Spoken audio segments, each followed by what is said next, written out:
ఇక ఇవి చూడొచ్చు. ఇక్కడ ఇక్కడ సిరిసిల్ల పర్యటనలో భాగంగా ఎదురుపడినటువంటి బండి సంజయ్ కేటీఆర్.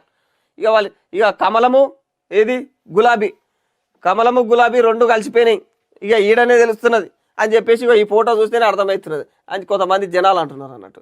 ఇక చూడు ఎంత హ్యాపీగా ఆడ ఆడ పరిస్థితి ఏంది, ఆడ సినారియో ఏంది, వీళ్ళు ఎంత బాగా హ్యాపీగా హ్యాపీ హ్యాపీ హ్యాపీ హ్యాపీ అన్నట్టుగా ఇట్లా ఈ రేంజ్లో హ్యాపీగా ఉన్నారు అన్నట్టు.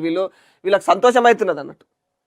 అక్కడ సమస్యలు అవేమి కనిపిస్తలేదు. అబ్బా కలుసుకున్నాం మనం నిజంగా ఎంత అద్భుతమో ఈ ఆనందం, ఆ నవ్వు. ఆధైర్యపడొద్దు, మేమున్నాం, ప్రజలకు భరోసా కల్పించిన కీలక నేతలు.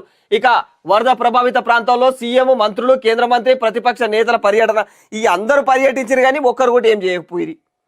ఎవరన్నా ఏమన్నా ఆర్థిక సహాయమో ఏదైనా ప్రకటిస్తారా, నేను గిట్లా ఆదుకుంటా, నా వంతుగా నేను గింత ఇస్తా, ఒక్కరు నోట్లకి ఇలా మాట రాలేదు. నేను రిపోర్ట్లు పంపిస్తా పైకి బీజేపీకి, ఇక నేనైతే మీదికి వెళ్ళే పర్యటించి నేను పర్యవేక్షిస్తున్నా, సమస్యలపైన నేను చెప్తున్నా, సమస్యలపైన మాట్లాడదాం.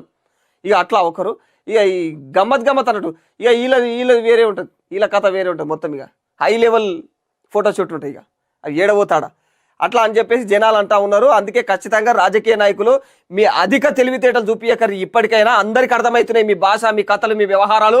మారుతుంది కాలం, ప్రజలు మారుతున్నారు, మీ విధానం మారాలి, మీ పాలన విధానం మారాలి, మీ పరిస్థితులు అంటే మీరు మీ ఓవర్ యాక్టింగ్లు మారాలి. అన్ని ఓవర్ యాక్టింగ్లు ఇక్కడ ఎవరిది కూడా నిజాయితీగా లేదు. నిజాయితీగా ఆడ పోయి నీళ్ళల్లో దిగే పరిస్థితి ఏంది, ఇది నా ప్రజలు ఇట్లా అయిపోయిర్రే అనే బాధ ఒక్కరికి లేదు. ఇక్కడ కనిపిస్తుందా? ఒక్కరంటే ఒక్కరికి లేదు. ఏడనన్నా కనిపిస్తుందా ఆ బాధ? లేదు కదా. అది నా బాధ. అందుకోసమనే వీళ్ళ మీద ఇట్లా నేను మాట్లాడుతున్నా. వీళ్ళు నాకేం శత్రువులు కాదు, నేనేం వాళ్ళకి శత్రువు కాదు, అసలు నేను ఎవడో కూడా తెలియదు వాళ్ళకు. కాబట్టి నాకు ఏంటంటే ఉన్న పరిస్థితి మీద రియాక్ట్గా ఇట్లా నాకే ఇంత రోషం వస్తున్నది. ఇక మరి వాళ్ళకు రోషాలు లేవంటే మరి ఏందో నాకు అర్థమవుతలేదు. కానీ